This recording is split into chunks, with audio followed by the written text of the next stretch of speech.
Welcome to Mechanical Tutorials. I'm going to teach you different techniques in SolidWorks for mechanical engineers. Hi, today I'm going to explain about counterbore and countersink. So this is the counterbore and this taper feature is countersink. So counterbore is to accommodate the panhead screw and countersink for flathead screw. So we can use this counterbore and countersink for sheet metal components during the assembly, like electrical enclosures, electronic enclosures. So during the enclosure design, we have to consider this operation. So this is the simple enclosure. Here I am going to focus on only fasteners. Later stage, I am going to create more videos on enclosure design. So I am going to show you how to create countersink and counterbore features in sheet metal. So counterbore are drilled straight down and have a flat bottom after often to accommodate bolts or nuts. So this is the flat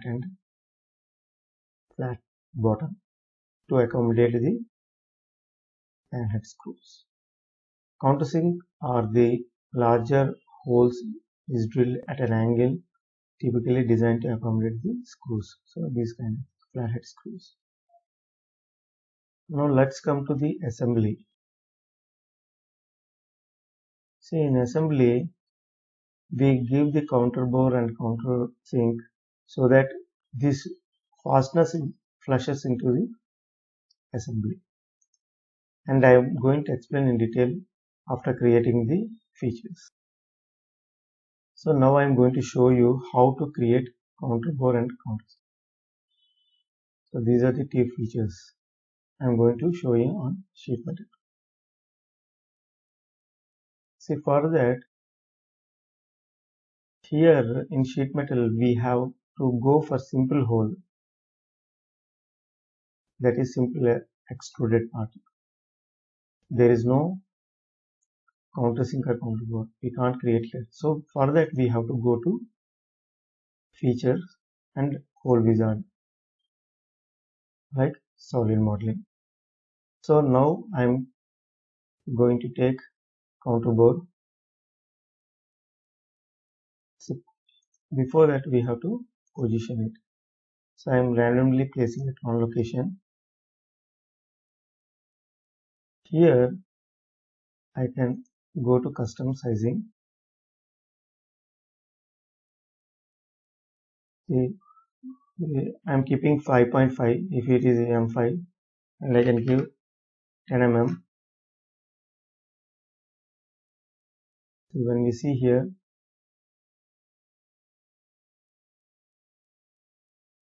10 mm. So the distance from here to here.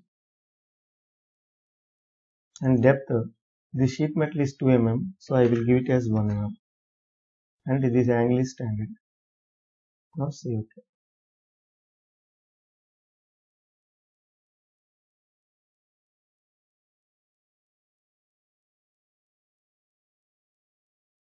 So this is it.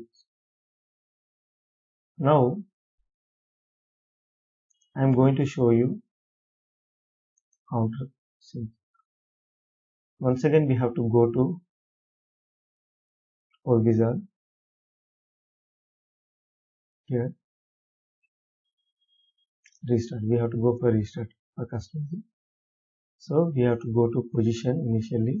So I am randomly placing. We can give the dimension wherever you want. Here in custom I am keeping as it is 5.5. Here also 10. So this is based on the M5 screw, and say OK. So this is how it is created on sheet metal. So we can see the hole features. We should not use revolve cut from here or sheet metal. We cannot use extrude cutter because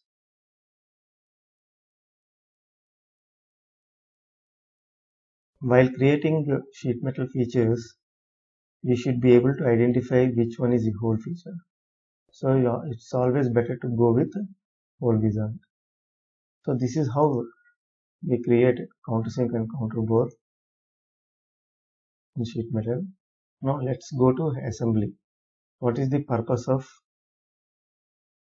fasteners?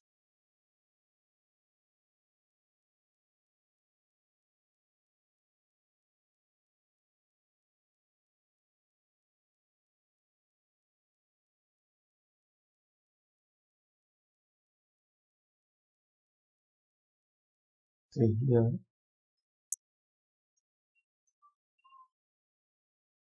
here we can see bolt and nut assembly. So I have taken the cross section. Instead of cross section for better understanding, I have taken cut extrude. So this is the bolt goes inside like this. If enclosure is open, we can straight away hold the bolt and we can assemble. But if it is closed, then initially we have to go with welding operation. So we have to weld this bolt and we have to tighten the screw. So that is how it is done. And you can see, so this is how it goes into the assembly counterbore.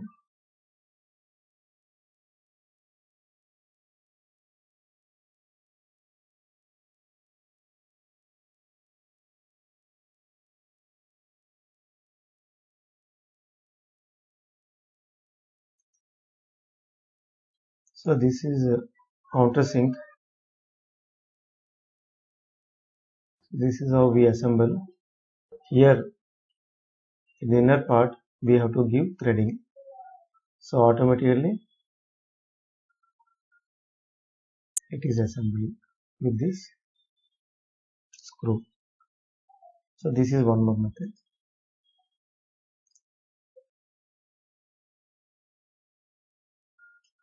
So main intention for countersink and counterbore for sheet metal parts are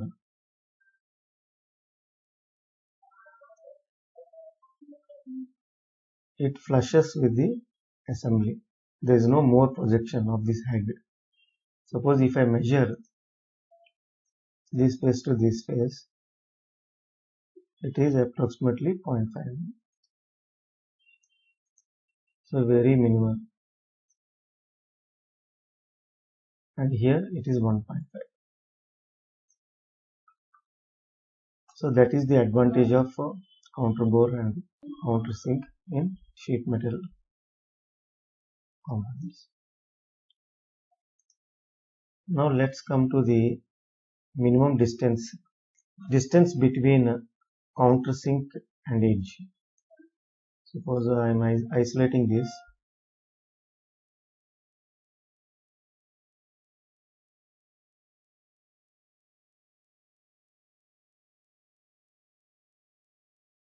So from here to here, the minimum distance should be 4 times the material thickness. Same way for counterbore also.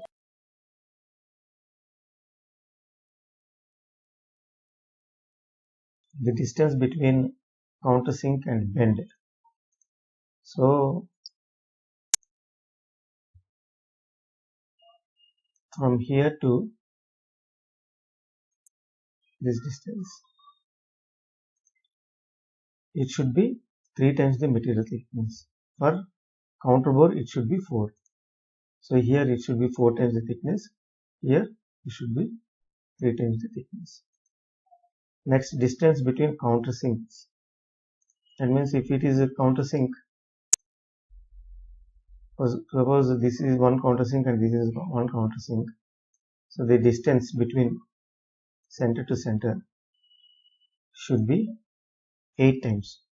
So it is for both counterbore and countersink. It should be 8 times. So we have to consider these 3 factors while placing any countersink or counterbore.